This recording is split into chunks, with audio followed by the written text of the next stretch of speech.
Hi everyone, it's Gardener Ellie here, and today I'm at Kennedy Longfellow's school garden. And I'm here because I'm still wondering what happens to our dead things over time, and why do plants seem to disappear in the garden?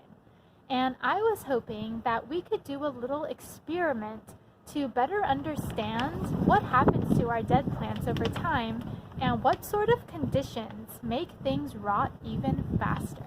So let's go ahead and set up a cool rotting fruit experiment and see what we can find.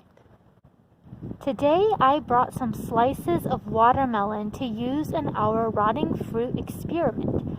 And this watermelon was actually grown in one of our Cambridge Public School gardens, so that's really exciting. And I want to take a close observation of our watermelon right now. So let's take a look at this one.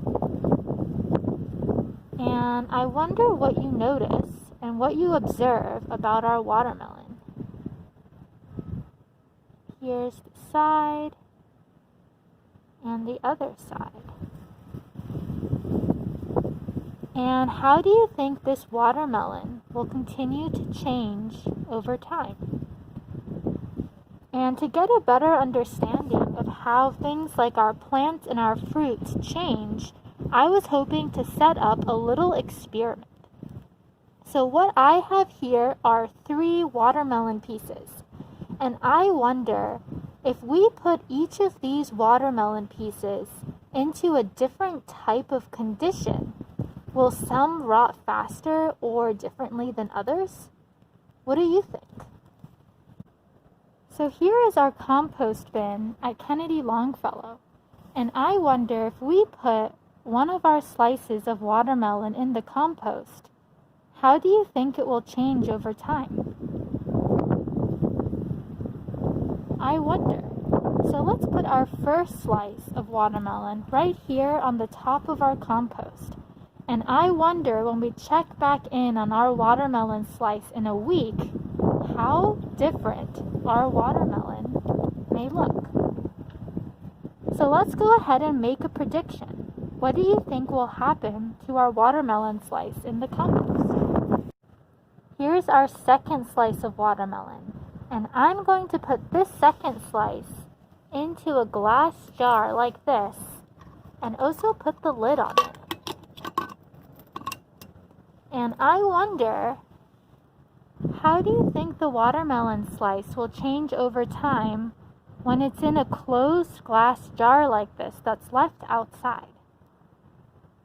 And how might this slice of watermelon look similar or different to the one that we just put in our compost bin? What do you predict? Our third and last slice of watermelon, I want to leave outside and see how it maybe changes just being left outside. So I'm going to go ahead and put it right here on the ground in the garden, which is near our jar and near our compost. And I wonder how that slice of watermelon will change over time as well. Now that we have set up our experiment, I'm really interested to hear what your thoughts are. Do you think that all 3 pieces of our watermelon will change in exactly the same way over time? I really wonder. So in 1 week, we will check back in with our watermelon slices, and I'm really curious to see how they may look different and how they may look similar to each other.